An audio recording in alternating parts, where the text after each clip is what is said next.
Hey everyone, thanks for joining. We're going to get started just a couple minutes after the top of the hour. Welcome. And it's always hard to kind of create that engagement when everybody is on mute and not on video. So where's everybody from today? Send it to me in the chat section. I am in Denver, Colorado.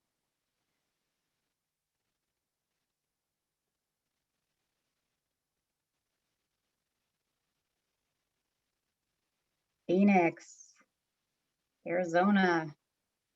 See, it's a New York Oracle users group, but we don't have everybody from New York. Chicago, Houston, Florida, Croatia, right. LA, Philly. There's my New Yorkers.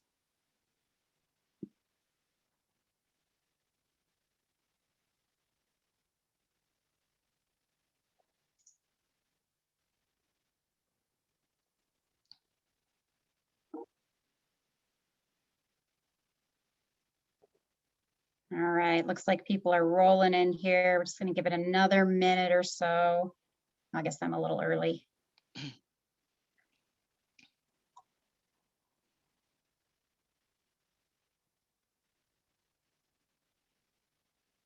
And since I like a good giveaway, Ed, I'm gonna reach out to you from Phoenix. I'm gonna send you a Data Velopoly, which is a game made by DBAs for DBAs.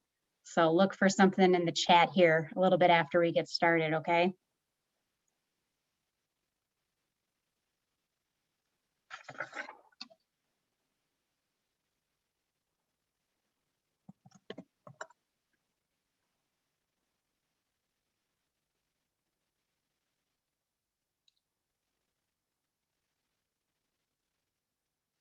All right. Looks like we're kind of leveling off here. Let's get going. Hey, everybody. Thanks for joining DataVeil's webinar today in partnership with New York Oracle Users Group. Oracle DBA and OEM expert Rakesh Nagdev will be your speaker today and will be covering Oracle Enterprise Manager, 7 robust features to put into action. Before we get started, I just have a few housekeeping items. Please submit any questions at the bottom panel of your screen in the Q&A section, and Rakesh will do his best to cover them at the end of today's session, time permitting. We'll be recording today's session and we'll be sending out a replay of the webinar as soon as it's available. You'll also be able to access links to Oracle resources in the chat section that I'll be adding once we get started.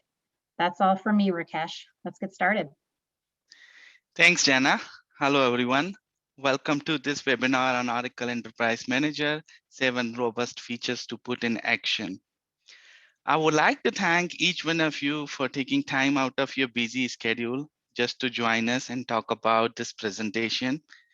I'm really excited about this presentation, and I'm sure you will learn something new which will help you to further improve monitoring of your environment using the new features which we are going to talk about shortly. This presentation is in partnership with New York Oracle User Group. I would like to thank New York Oracle User Group for their event promotion for this presentation. We do have more upcoming webinar lined up with NYOUG, so please do check out the website for NYOUG and DataWell. If you are new to a New York Oracle User Group, welcome. I will be providing you more information end of this webinar on how you can connect with NYOUG for more latest and greatest information. This is me. My name is Rakesh Nagdev. I am Senior Oracle Database Administrator with over 17 years of experience in IT industry. I am also Oracle Certified Professional as well as AWS Solution Architect. My core areas of expertise, of course, is Oracle Enterprise Manager, and I also do a lot of automation. I've been into multiple complex Oracle projects, including upgrades and migrations. Here, just to give you a little bit of intro about DataVale. We are the largest provider of managed database services with over 700 customers across the globe. We have been in this business for more than 16 years now. We are also advanced tier partner with AWS and helping customers with their cloud journey for more than 10 years now. As you can see on my screen, we provide service pretty much in all major IT technologies, including databases, analytics, application management, etc. So DataWell would like to know more about the organization cloud adoption and usage in different workload. So as a part of this, we have launched this survey through third party. And here's your chance to win a very interesting work from home package, which will make your work from home experience more exciting by just filling up this survey. It should not take more than 15 minutes. So please take a few minutes and fill out the survey to get a chance to win this work from home package. All right, guys, let's start with agenda for today's webinar. I will first provide you a little bit of overview about the Oracle Enterprise Manager tool, and then we'll talk about the brief history behind this tool. And we'll also take a peek into who uses this tool and actually why organizations choose this tool over many other options available. And then we'll go over those 7 highlights one by one, which I believe are the most important feature of 13C Cloud Control everybody should be aware of. And they will definitely help you to further improve monitoring of your environment. So let's talk about first about the Oracle Enterprise Manager overview. As you might be aware, Oracle Enterprise Manager provides centralized management and monitoring platform for your all monitoring and management need of your complete IT stack.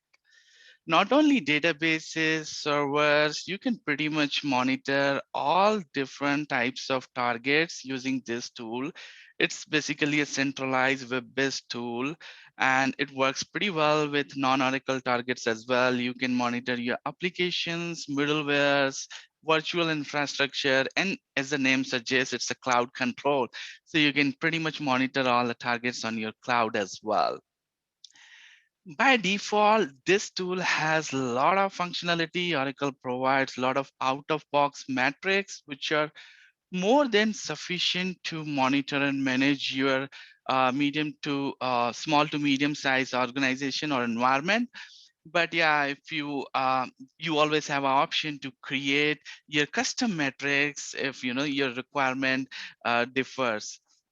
On the top of it, Oracle Enterprise Manager also provides the additional packs, management packs, which you can enable to leverage that, automation which Oracle provided using these packs. These packs comes with additional cost, but definitely, if you are, say, for example, looking for an option to pretty much automate the patching and upgrade of your databases, then the lifecycle package is for you.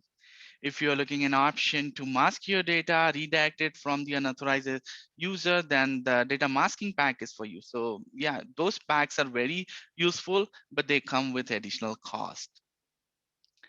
All right, so let's now take a peek on the history of this tool. It has 2 decades of history. The initial version was introduced in 2001 as a database control. It was pretty simple tool, but at the time it was useful, and you can take control of your database using that. And then they extend the functionality to even monitor your application servers as well. So in 2004, they introduced this OEM application server control, using which you can take control of your application. The major changes were done to this tool back in 2010. That is where they announced the grid control, which was the first web-based centralized tool. It provided monitoring for the cluster targets as well, and it also allowed to have extension which third party can use to create their custom metrics. And it was very feature rich. A lot of new metrics were introduced in there. And then, Oracle keep on enhancing that web-based tool, and they extended the functionality to monitor even the cloud targets, and the cloud was getting popular back then, and it's very popular these days. So they introduced in 2016, they introduced the first ever cloud control. It was version 12C. It was completely, the look and feel was completely different. It has more features, and now you can monitor pretty much everything. The agent architecture was redesigned. Now it was based on the plugin based module, so that you can, even though if the base agent functionality doesn't provide the capability to monitor the engineering system like Exadata, or maybe the non-Oracle databases like Postgres or MySQL. So now all you have to do is like just download those plugins, install it into the agent. Then agent is fully capable of providing the monitoring and management capability. So that was what they have introduced in 2016 in the form of Oracle 12c Cloud Control. They keep on innovating and adding more features into it. The latest version is Oracle Cloud Control 13c version 4. And today we'll talk about the new features in Oracle 13c, and we'll see how they are useful, and how they will save us a lot of efforts and time, and introduce more accuracy in terms of the availability coefficient. We'll deep dive into it as we go through the slides. So before we jump into those new features, let's talk about who uses this tool. I believe pretty much who manages the databases or server or IT infrastructure, the individual who manages the infrastructure or databases uses this tool. Pretty much DBAs heavily rely on this tool for their day-to-day monitoring of the databases and systems, as well as managing those databases. And they heavily rely upon the notification which we receive from OEM, which are very, very useful in case if there are any underlying critical issues. So that is how we come to know about them. System administrator, I've seen a lot of them are very much interested to monitor the servers, the OS component of it, as well as the network storage, etc. So pretty much, yeah, they heavily use this tool as well. The developer in a lot of shops, even developer are interested to actually get an access to OEM to review those performance pages, as well as to generate the AWR report and ASH report. So pretty much everybody who manages the databases or systems uses this tool. And organizations heavily invested in Oracle, pretty much, this is like default tool for them to manage the Oracle, not only just Oracle databases, but also the non-Oracle targets. Because of the plugin based model, it is very easy now to monitor the non-Oracle targets as well. And as we have seen, this tool has over 2 decades of history. So over the period of time, the tool has become more and more powerful and secure. And it's capable of pretty much, monitoring your on-prem targets, your cloud targets, and this tool has a lot of out-of-box metrics which you can leverage to monitor the database targets. Even it is very, very good job system, using which if you want to really run a task or a script or maybe the SQL query against thousands of database, you can just do it with a click of button. And it's really a one-stop shop for all your monitoring and management need. And you can always even extend the functionality by creating those metric extensions, which are based on your requirements and needs. So yeah, very, very useful tool for all the organizations, whether they are Oracle focused or non-Oracle. You can leverage the monitoring capabilities of this tool. All right, so this is main meat of this presentation. And this is where we talk about the new features introduced in 13C Cloud Control. I will first talk about the intelligent incident compression, and we'll see how this feature will save us from the flood of alerts we used to receive in the server down situation, or in the situation when there's a same underlying issue, but because there are multiple targets depending on that, so we used to receive a lot many alerts than we expect. So we'll see how we can handle that situation. And then we have this new job type called chef job support, using which you can now run chef based jobs using Oracle Enterprise Manager. And then I will touch base on the always on monitoring, which is my favorite feature, because this is the feature I've been looking for. And this is the feature which will allow us to receive notifications for your production or critical databases, even though your main enterprise manager or repository is down. So pretty interesting feature. We'll talk about more shortly. And then we'll see the differences between the blackout we used to have in previous releases and the new blackout type introduced in 13C, which is called notification blackout. So we'll see how now we can introduce more accuracy into the SLA calculation or availability percentage of each and every target. Then we have very simple feature called system broadcast, which was missing in previous releases. But yeah, this is very useful feature, especially if you want to communicate or broadcast the message to all the users who are connected to OEM before you actually bring down the system for any maintenance work. And then I will shed a light on this export and import incident rule set feature, and we'll see how it saves a lot of time and effort in redesigning the notification rule sets and making them standard across the multiple instances if we have in our environment. And lastly, we'll talk about the more metric enhancement, which Oracle have done over the period of time, and now how those features will allow us to create more and more complex metrics to fulfill our requirements and need. All right, so without wasting any time, let's get started with first new features called intelligent incident compression, also known as smart alerting. So these days, guys, everything is smart. Your phone is smart, your watch is smart, your TV is smart. So why not the tool should be smart? So let me take an example of the previous release, and we'll see how, what was the issue and how we can prevent this in, using this new feature in 13C. So in the previous releases, say for example, if we have a server and we have 20 odd databases running on that server, and if the server went down, so we used to get like flood of alerts, like alert for each database. There are 20 databases running on the host, and one alert for your agent, your listener, and if you're running ASM, you get an alert for ASM as well, and for server as well. But there was only one issue, right? The server went down, maybe because of the SAN issue, maybe because of the OS issue. So there was just one underlying issue, but we used to get so many alerts. That created a lot of confusion, right? Because usually in most of the organizations, those alerts will send out to the ticketing system, which means for the same issue, you were getting like 20 odd P1s. So that could overwhelm the monitoring team, which is monitoring the ticketing system, as well as DBA to figure out actually which is the real issue and which one is not. So those were the two challenges because of the flood of alerts.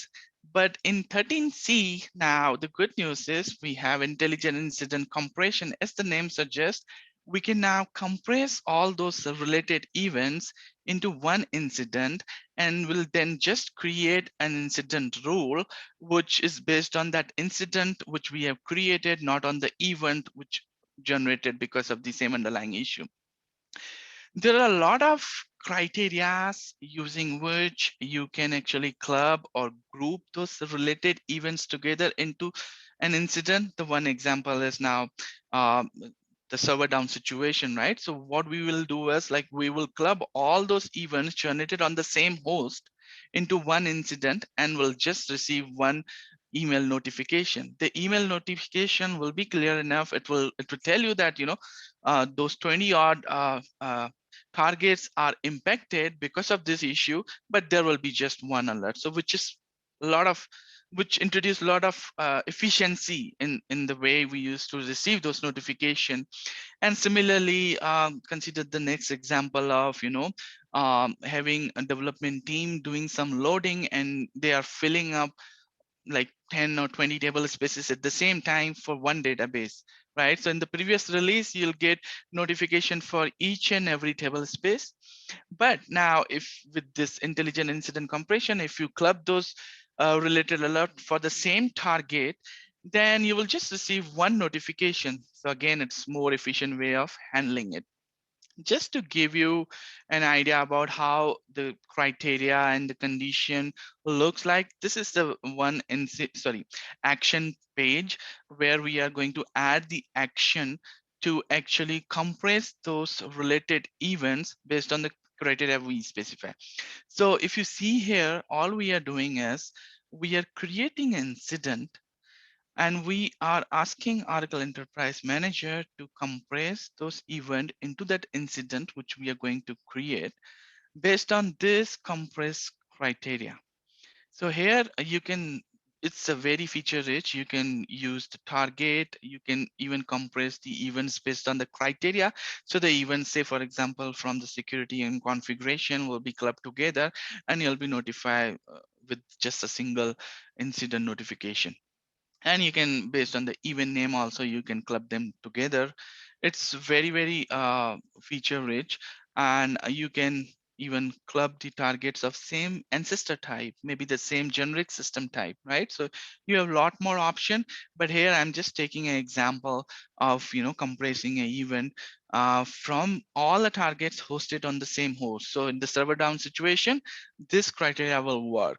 And in the end, if you have noticed, we have window as well. So we have a flexibility to specify the number of minutes or number of hours during which, and this is basically a period for which we want to club all those events generated during that period.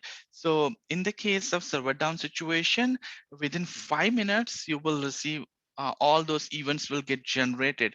So if you just specify 5 minutes, it's more than enough for you to club all those related events. So based on your requirement, you can make this window long and short. But yeah, I mean that you have that option now. So if you're not using this feature already, then I will definitely encourage you to start using this. This is very nice feature, and I did tested it with my account where we have 13C Cloud Control version 4, and it's working pretty nicely. All right, moving on to the another feature. It's called Chef Job Support.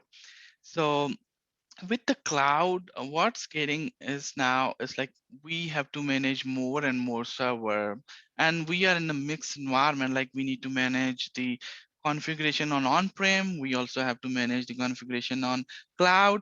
So Chef is getting popular as the cloud is getting popular, and it's basically a configuration management tool using which you can deploy your configuration over thousands and thousands of server as a code.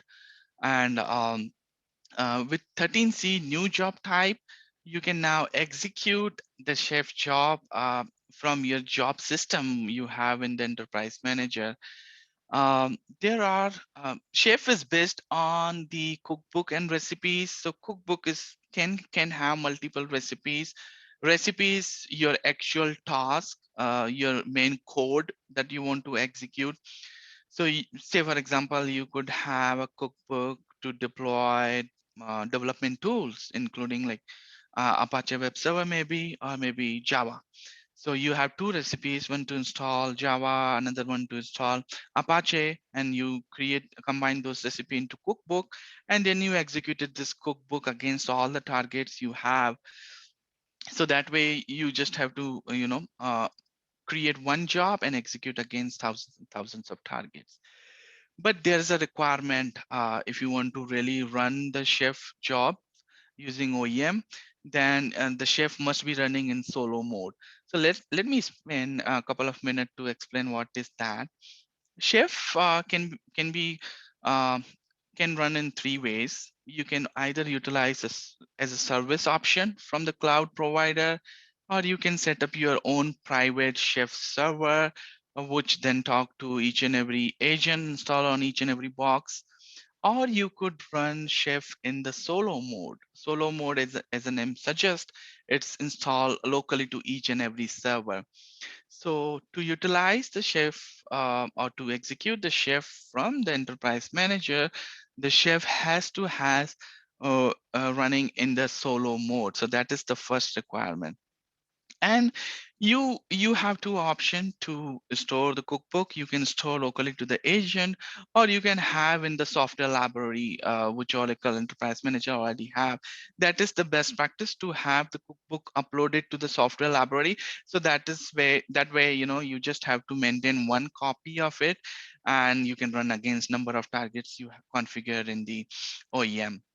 So those two were main requirement for executing the chef job.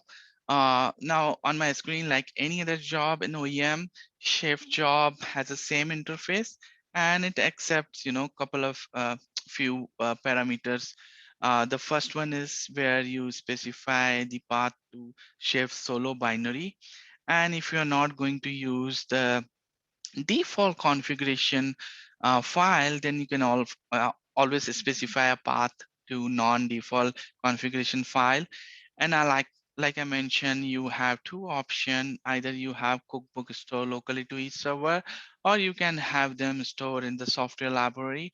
So having them in the software library, it's the way to go. It's the best practice. That way you just have to maintain one copy. And once you upload into the software library, you can see them here in the drop down menu. So you just have to select from here. And this recipe option, it give you the fine uh, uh, granular option to execute the specific recipe out of the cookbook. So like the example I given earlier, to have the cookbook for installing the development tool. So there might be a requirement that you are going to install just a Java out of that cookbook. So this is where this parameter here, you can specify that recipe name, so that instead of designing another cookbook again with the new recipe, you can now just run the specific recipe out of the same cookbook. So I found it very useful. Just be aware, I mean, you can always execute specific recipe out of the cookbook. You not necessarily have to execute cookbook as a whole. And the last option you have is just to, if you have a different attribute from the default ones, then you can always specify here in the JSON format. And like any other job type, you can specify the credentials. You can schedule just this job based on the schedule window, and you can provide the access using access tab to all the necessary administrator who can leverage the, or you who are interested in executing this job. So if you are heavily invested in job and you were looking for a way to execute it from OEM, then this is the way to go. So I find it very, very useful in case if you are, heavily relying on the Chef and Puppet. All right, so let's talk about always on monitoring. As I mentioned, this is my favorite feature. The reason for that is I am always looking for an option to actually receive notification even if my system is down for the plan maintenance window, especially during the patching or upgrade. So this option or this feature by no means is the replacement of your multiple OMS option that we had in the previous releases. We also have in the current releases. That is the full-fledged high availability solution. But yeah, I mean, setting up the multiple OMS, that's a lot of resources, and you need different server, and having the repository set up on the real application clusters, again, additional cost and server setups required. But if you were looking for just receiving notification during the downtime of the enterprise manager for some plan maintenance work, then this is a way to go. I mean, this is the tool. It's very lightweight tool.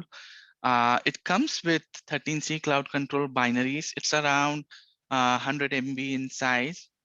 All you had to do is like unzip that software and install it into any of the existing database, maybe existing database, or you want to create a new database on existing server. It's up to you.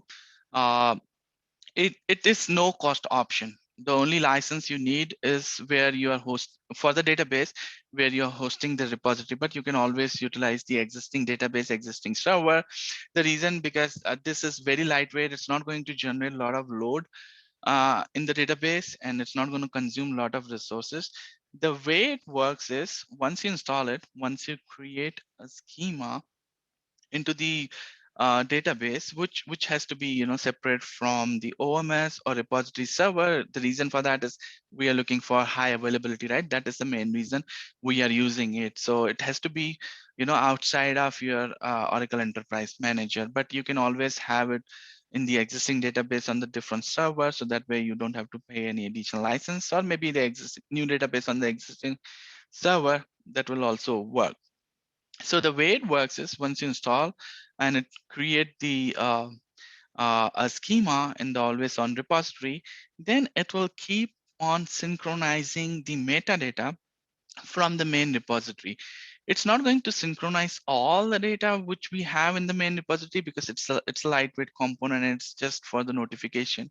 But what it's going to synchronize is your target properties, target metadata, notification rules, not rules, but notification gateways, notification methods, and it will synchronize your downtime context, because the notification and always on monitoring is based on the downtime context. So that is what it's going to synchronize. By default, it synchronizes the data from main repository in every 24 hours, but based on your requirement, you can change that synchronization interval. But 24 hours is more than enough, unless and until you frequently add the new targets, and that is where it has to synchronize the metadata for those targets. So let's take a peek on the architecture. So if you see here on the right hand side, my enterprise manager is down. Maybe the OMS is down, or maybe the repository itself is down, or maybe the both of them are down. So in that case, all the agents I have are now actually pushing those events to the always on service, and that always on service is now processing those events and then sending out the notification based on the downtime configuration setup which we have. Now the question may come up, like, how come the agent knows, like, it has to communicate to always on service, right, if this the main system is down? So in the end, if you see, this is just a one-time job wherein we are setting up the basically a property of always on URL, so that, in case the main system is down, agent will now know that, it has to send all those events or alert to this URL. So that is how agent will know, because this is the one-time setup that we have to do to make every agent aware of the always on service. So this is how it works, like, but this is mainly designed for the plant maintenance work. You can actually take advantage of the outage as well, but it has to be, some custom script which actually keeps on monitoring your main system, because because always on monitoring doesn't really monitor or check the heartbeat of the main system. But yeah, for the plant maintenance window, definitely all you have to do is, like, just enable the notification from always on monitoring and bring down your server. And then agent, if it sees any metric alerts or availability alerts, it will push through the always on service to the downtime contact email to store which you have set up. So yeah, this is very useful feature, and especially it is no additional cost. So definitely I will suggest you to start using it if you always were looking for um, always on kind of monitoring for your enterprise manager system. Then definitely start utilizing this features. I find it very useful um, in our cases, because in most of the environment I worked, the maintenance window for the enterprise manager is different than the other production system or the critical systems, right? So when we bring down the enterprise manager, we actually lose the monitoring, because that is the only tool we use it for the monitoring. So with this service now, we can still monitor the production or critical databases, even if our main system is down. So yeah, very useful feature. Moving on to the notification blackout. So in traditional blackout, I mean the blackout we used to have in the previous release, the problem was blackout we can use in either of the situation. Either we black out the target for the maintenance window, or we black out the target if the target is down, went down or crashed due to some outage, right? So in previous releases, we didn't had any way to actually distinguish both these scenarios, right? And why we should distinguish it, right? And the reason for that is because, you know, we always rely heavily on availability calculation or generating the SLA report out of the data which we have in OEM repository, right? Because the agent keeps on uploading your data and you have those data in the repository. So if you're looking to generate a report like about the specific targets or maybe production targets to see how it was available, what percentage of time it was available, right? So that is where you rely heavily on those data.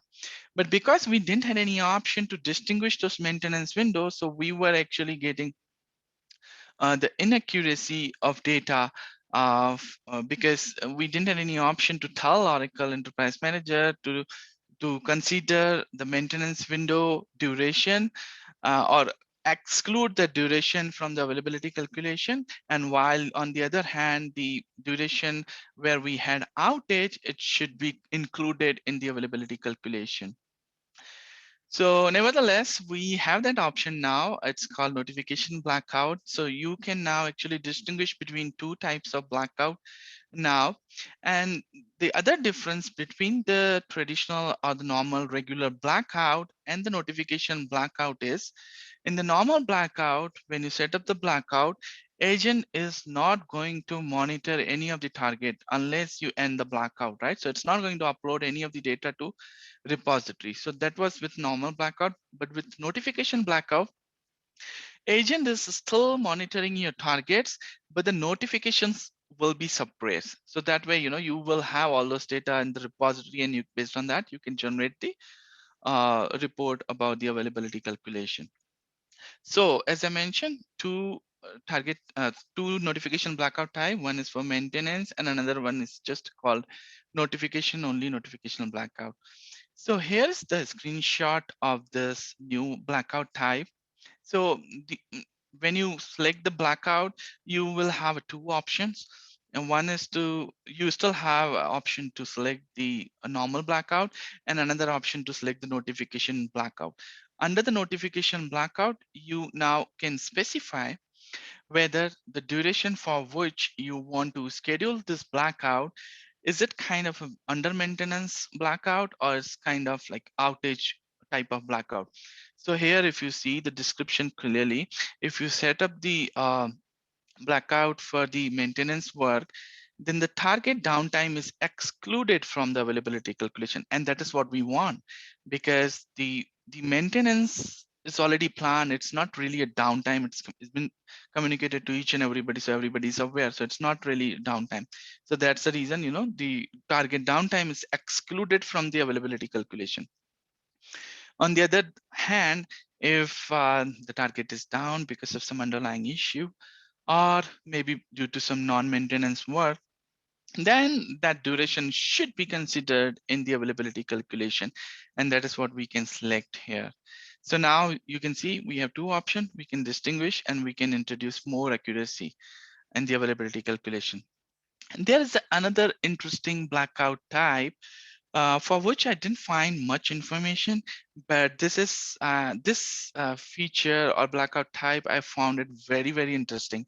So it's called retroactive blackout, and this will allow you to go back in the past and schedule a blackout. Now the question may come like, why would I care? I mean, I just care about the present, or maybe I can schedule a blackout for the future, but why would I ever go back in the time and schedule a retroactive blackout? The reason for that is, let me give you an example. Say, for example, I am working on production maintenance window. The maintenance window is of 4 hours, and for some reason I forgot to black it out for first 1 hour. So I forgot to black out. The agent was uploading the data and it was showing the status of those target as a down. So Oracle Enterprise Manager considered that 1 hour as a downtime, but in reality, it was the maintenance window. It was my mistake. I I didn't enable the blackout in timely manner, but it was a mistake, right? And in reality, it was a maintenance window. So we want that 1 hour to be excluded from the availability calculation. And when we generate the report from the repository, it should not show up as a downtime, right? So that's the reason this retroactive blackout will help. Now I can go back in the past, select the time, and here I can uncheck this mark, like, exclude basically. If you check this mark, that means you want to include the downtime of this blackout into the availability calculation. If you uncheck it, that means you want to exclude it. So here I want to exclude it because that 1 hour was planned maintenance window. So I'll exclude it, I'll set it up. And then when you submit the blackout, it's all set and done. I mean, it will come up pretty quickly because it's not going to do, it's going to just update few underlying tables so that it will reflect more accuracy in the availability calculation. But it's not going to do anything with the current status of the target. Your current status will remain same because the duration we are specifying is of the past. So this feature is very, very useful, especially when you're like me who forget blacking out the targets in timely manner. So definitely start using it. This is not really visible on the main screen, but yeah, if you go into the setting on the right hand side, and then you have to enable this feature to take advantage of it. So yeah, do check out those features. Very, very useful, especially, if maybe there's an outage and the blackout was not done in the timely manner, you can always go back in time and set that up. So yeah, very interesting feature. The other simple feature I would like to talk about is system broadcast. You must have experience when you were working on the Linux box, maybe, or maybe on the Windows server, and suddenly you get the message from system admins um, saying that, log off from the system. This system is going down in next 15 minutes for some planned maintenance window, maybe for the OS patching, right? So that is very good way to communicate to all the users or all the individuals who are connected to the systems before actually taking down the system for any maintenance work. But that feature was missing in the previous releases in OEM. OEM is getting very complex and popular, so everybody started using it, right? So we always needed a way to communicate to all the individuals who are connected to the tool about the maintenance window before we actually take down the system, right? So that way it allow some time, some breathing time to them so that they can wrap up their work, save it, and exit out of the system, right? But that was not there in the previous releases. But in 13C, you have that option now. As of now, you can do it using EMCLI, but I will not be um, I'll not be surprised. It may come up in the console itself. But nevertheless, using EMCLI, it's pretty simple. All you had to do is just, using EMCLI and send system broadcast verb, you can pretty much send any type of message to all the individuals who are connected to Oracle Enterprise Manager. Uh, Here I have given the example, like this is one of the example where I'm sending a message of type information to all the individuals who are connected to the system. You can also send the message to specific users, but yeah, it's the best practice to send it to all. Why would you send just to specific users? But you have that option as well. And the message you can specify here, the self-explanatory message about the maintenance work or patching you are doing, so that everybody who's connected to this tool will be aware about the maintenance, and they can wrap up their work and log out from the system. So the system also uh, get down cleanly.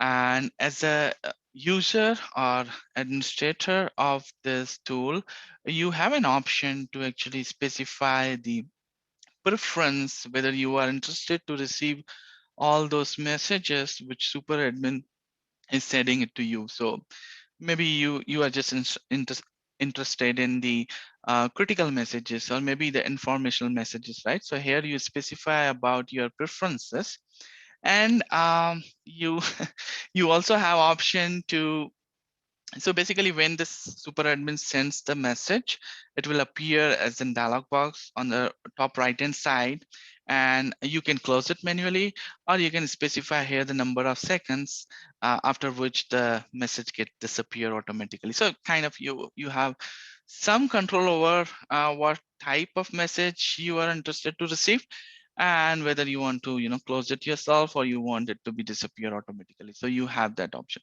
So this is very simple feature, but it's very useful, especially if you have very complex environment where a lot of teams or user from a lot of teams are connected to enterprise manager most of the time. So yeah, definitely communicating about the maintenance work uh, well before you bring down the services, it's the best practices. It allow them to save some work if they are, maybe they might be developing some reports, or maybe designing some metric extensions. So that will allow them to save some work before actually you bring down the system for the maintenance work.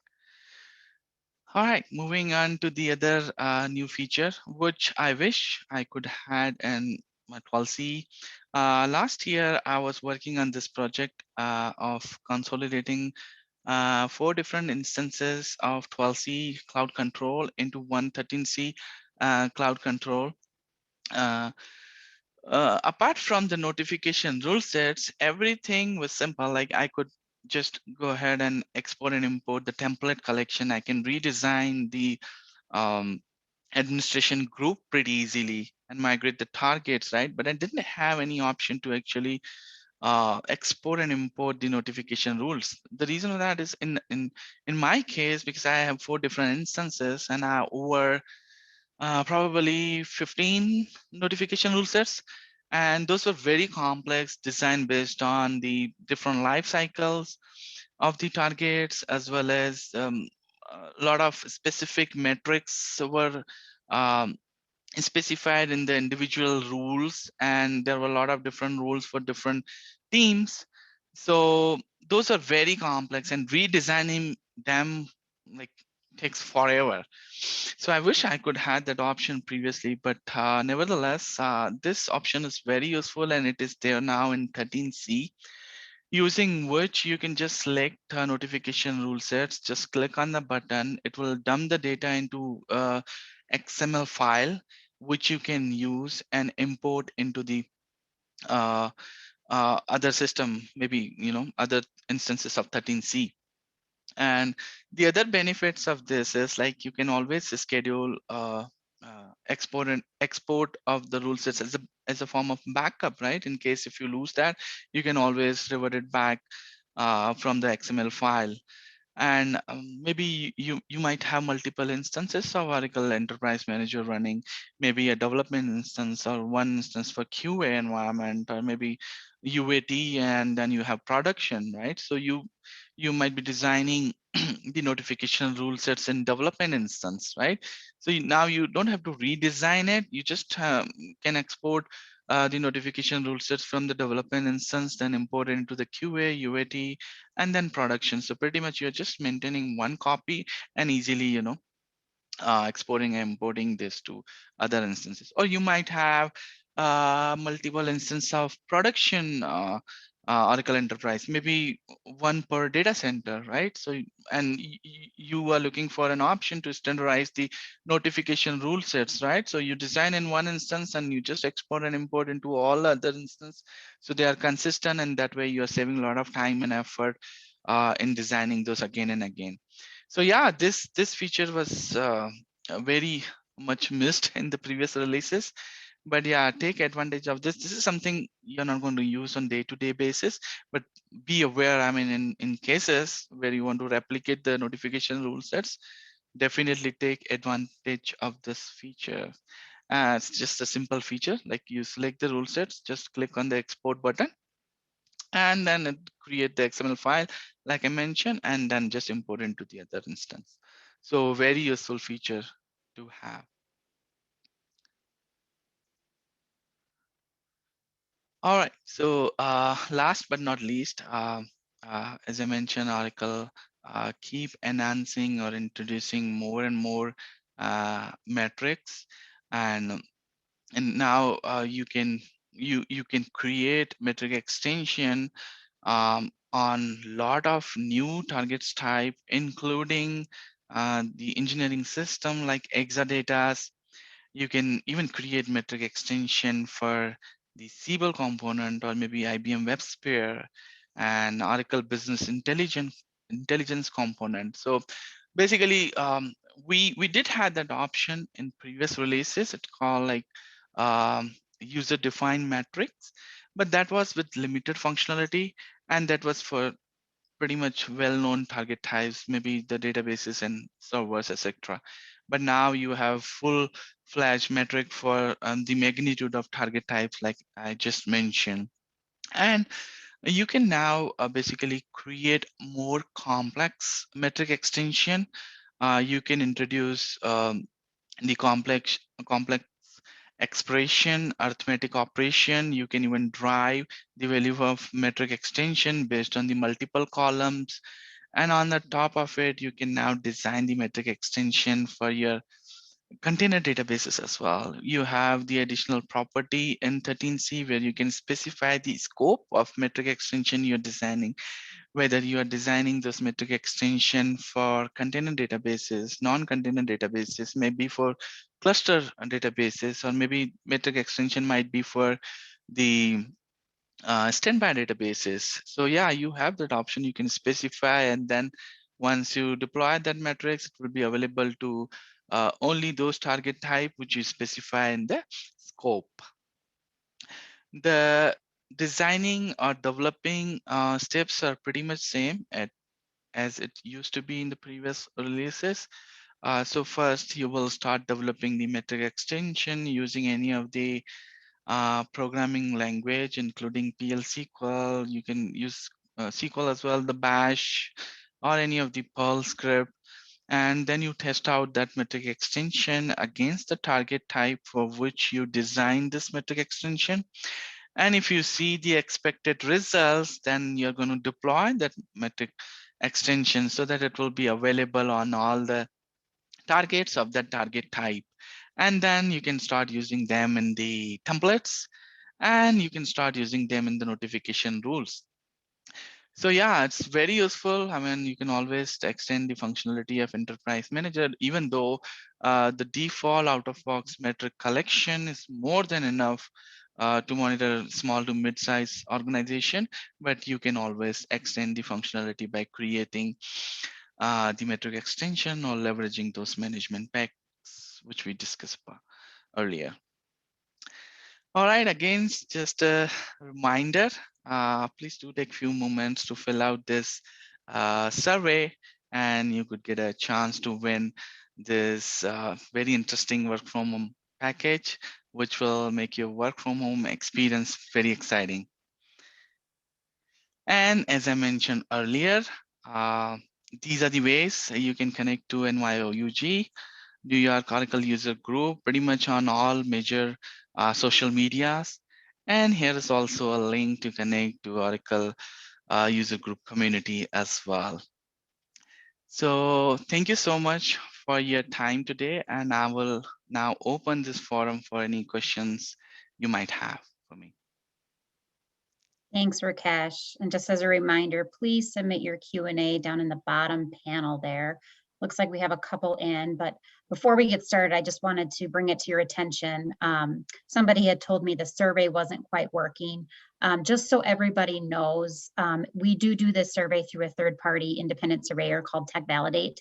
They do validate your email addresses. So don't be alarmed.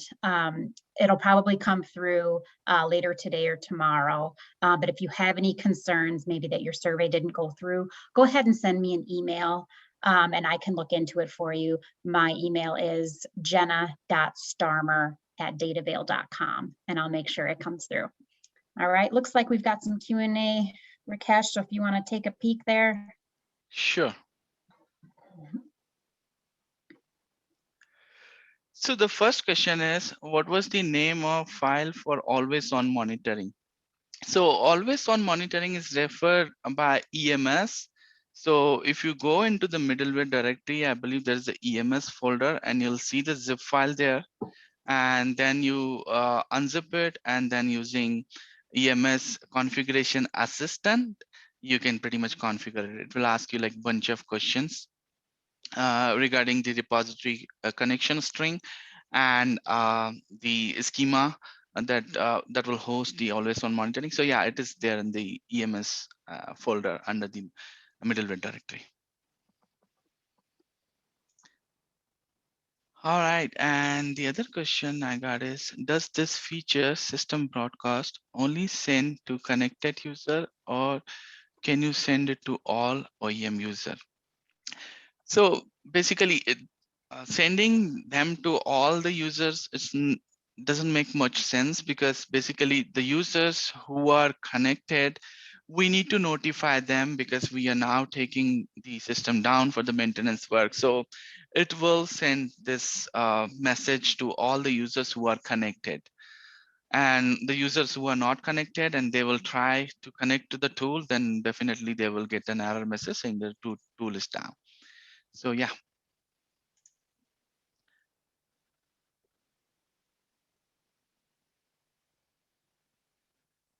Cannot find most of the screens you were showing. We are using, I'm not sure this is the screen you're talking about, retroactive blackout. If yes, Actually, then. Rakesh, this actually came in earlier. Kathy had reached out to me. It's the intelligent incident compression screen. She couldn't quite find that page. So I wasn't sure if we might need to reach back out to her personally, or if you knew where that was.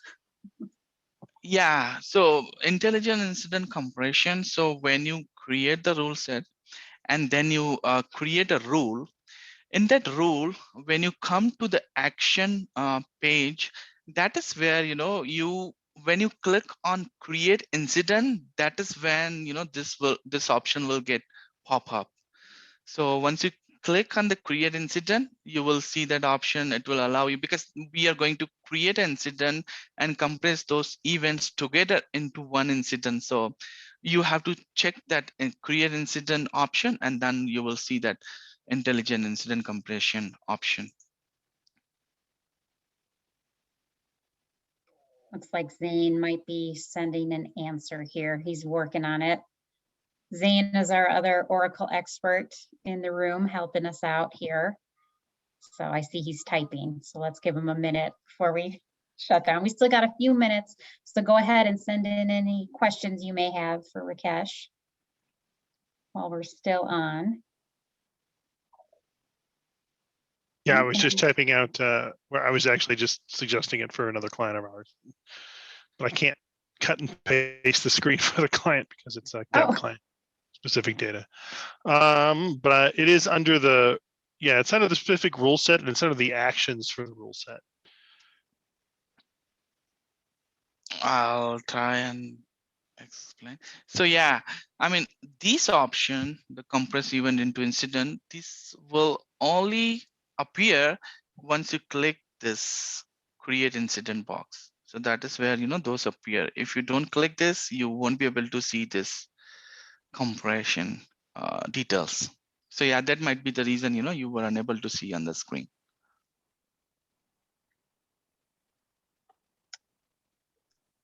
Okay. And Kathy, if we didn't cover it, go ahead and send me an email too, and we can do a kind of a follow-up with you as well, if that's not working. I don't see any more coming in. Rakesh, do you have any on your end? Yeah. So I will spend some time explaining, some of the limitation which we have with always on monitoring. As I mentioned earlier, it is not really a replacement of the multiple OMS option which we had in previous releases. It is more of the complementary service which you can utilize, complementary service or tool which you can use without any additional cost. And it is at very early stage of development, so definitely there are some limitation I want you to be aware of. So one of the limitation is the always on service will keep on sending you the email notification even for the targets which are under notification blackout.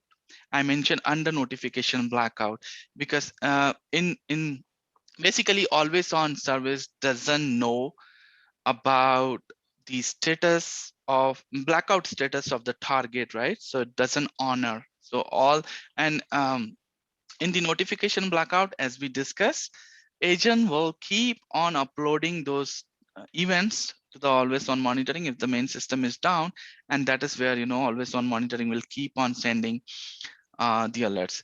But the way to overcome this issue or limitation is in this case we can use normal blackout, because in normal blackout what happens is agent doesn't monitor anything, so it doesn't upload any events or alerts to any of the services, right? So that way you will not receive a notification for the targets which are under normal blackout. So that is the one limitation. The other limitation is, as of now, always on monitoring just support email notification method. It doesn't support SNP or the other advanced notification methods. So please keep in mind just email notification. But usually, for the ticketing system also, you just have to, send the email notification to the specific ID, and then you end up creating the ticket. So that is another way of creating the ticket. I see some of the, do you have a session SQL monitor? Have any session SQL monitor? How to identify the long query compared to? Definitely, maybe we can plan some session for which where we can deep dive into the SQL monitoring, which it's very useful from the development point of view or developer point of view, or maybe DBO always uses this. And with new version, you have more features. You can actually pinpoint the exact issue from the ASH analytics we have in 13C and SQL monitoring, and you can look into the different plans. So yeah, definitely check out our website and NYOUG's website for more information, but definitely we'll plan something on that as well. Can EMS work while you are upgrading OEM to higher version? Yeah, definitely it will work. So it has its own repository. Everything is independent. It will keep on synchronizing. So before upgrade, last time if you want to synchronize, that will be the more accurate information it had.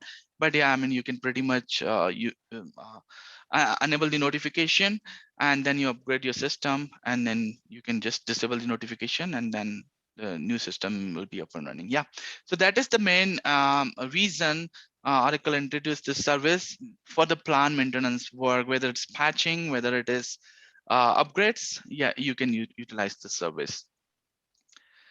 All right, and yeah, so the other important point that again, coming back to the limitation of always on service, it doesn't honor your incident rule sets, meaning whatever incident rule sets you have designed, it doesn't send notification based on those rule sets. But in 13C, now you have a new target type called downtime target. So downtime contact. So that is where you specify the email address where you want to receive the notification when the always on service is running. So and this property you can set it up against each and every target, and if you want to set up different email ID for each target, you can do so, or you can set up pretty much global downtime contact. So it's just a one email address, and it will send out notification for all the targets to that email address. So yeah, those were the main limitations I wanted you to be aware of. But yeah, there's a way, there's a custom scripts you can build and overcome those issues. And like I mentioned, you can create a normal blackout type, right? And I mean, later on you can go back and create the retroactive blackout if you really heavily rely on the SLA and availability calculation, which we discussed earlier. So yeah, I would suggest to start using those features, especially the intelligent incident compression and the always on monitoring. Those tools are very, very useful features you can take advantage of. All right. I think we're a little past the top of the hour here. Doesn't look like there's any more questions. But yeah, I mean, thank you, Rakesh, for your presentation. Thank you to NYOUG for helping us to promote. And as always, thank you to all our attendees that make this possible. We'll be having more in partnership with NYOUG, so make sure you check out their website as well as datavail.com for more Oracle events coming up. Thanks everybody for your time today. Have a great day. Goodbye. Thanks, everyone. Thanks. Bye-bye. Bye.